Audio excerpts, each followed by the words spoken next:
to mi je dalo snagu, a nije zaista lako biti sam na sceni sa mikrofonom, to je veliki stres, ljudi. Zaista, ja sam recimo, kad sam počeo da se bavim, ja sam danima imao proliv od, ozbiljno, tolika mi je frka bila da sam kupio viski i otišao kod lekara.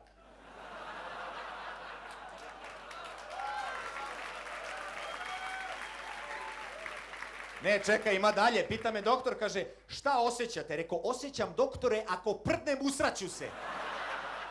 To osjećam. U redu, uradite ove analize. Odem, uradim analize. Srđane, po ovome vi ste zdravi. A zašto onda imam ovako jeziv proliv?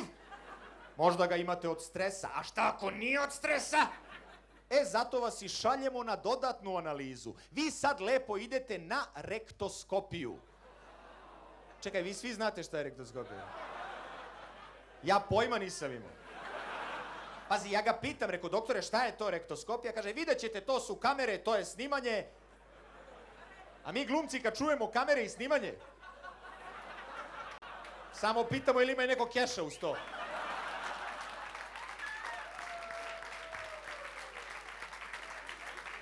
Ništa, rekao, idem ja na tu rektoskopiju, kaže, i Srđane, molim, hvala za viski. Odem ja, kupim još jedan viski, pa u novu čekaonicu za rektoskopiju. I tu prvo primetim da niko osim mene nema piće za lekara. Znači, ne nadaju se da će im biti bolje kad izađu odatle. Druga stvar, niko se ne gura da uđe preko reda. To još nisam viđao u Srbiji. Svi ćute, gledaju u pod, onako atmosfera ko u logoru. Ja ušao s onim viskim, rekao, ko je poslednji? Uđi ti, sine. Nama se ne žuri.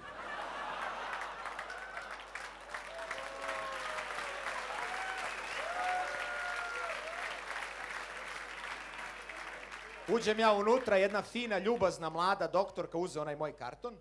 A čime se vi, Srđane, bavite? Ja sam glumac. Glumac,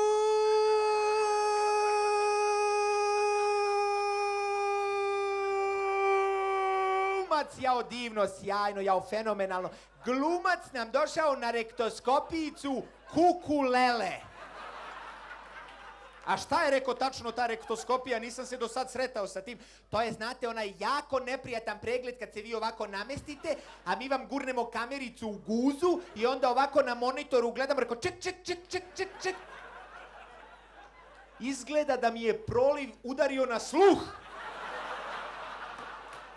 Izgleda da su počele audio halucinacije.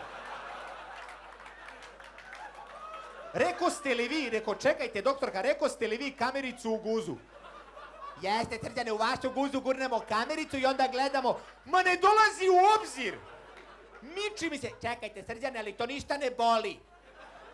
Reko, boleo bi me, doktorka, sopstveni pogled u ogledalu ujutru. Kako da izađem sebi na oči, jebote?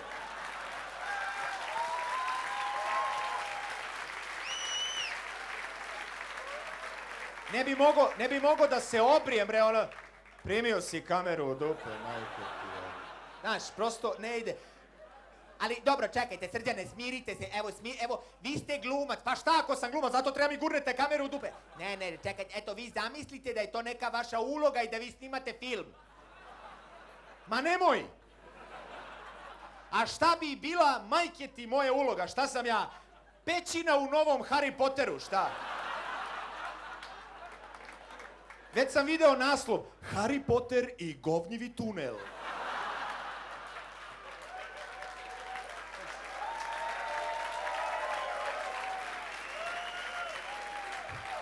Malo je nezahvalno da igraš naslovnu ulogu, a nisi Harry Potter. Rekao, doktorka, nemojte, molim vas, da mi poredite snimanje filma sa rektoskopijom. Zašto? Pa zato što na snimanju filma uz kameru ide i kamerman, i reditelj, i rasvetljivači, statisti, garderoberi, asistenti, šminkeri. Pa gde ćete tolike ljude u dupe da mi gurnete, jel? Ne, Srđane, sve ste pogrešno razumeli. Samo ova fina, tanka, mala kamerica. Ajde, mahni kamerici. Ljudi moji, vi koji ne znate, ali kad je izvadila tu kamericu, to je ovako tanko, ali dugačko. peder mu se ne bi obradovao.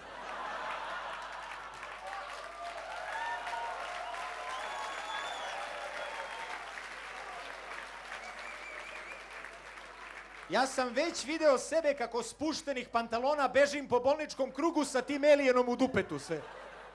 Rekao, doktorka, prosto nema šanse, hvala vam, doviđenja. Čekajte, Srđane, ali mi moramo da ustanovimo zašto vi imate tako jeziv proliv. Imam ga verovatno od stresa.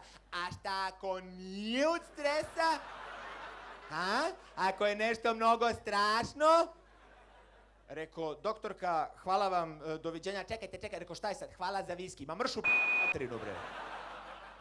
Prosto, ja sam poslao, moj mozak je poslao dupetu poruku,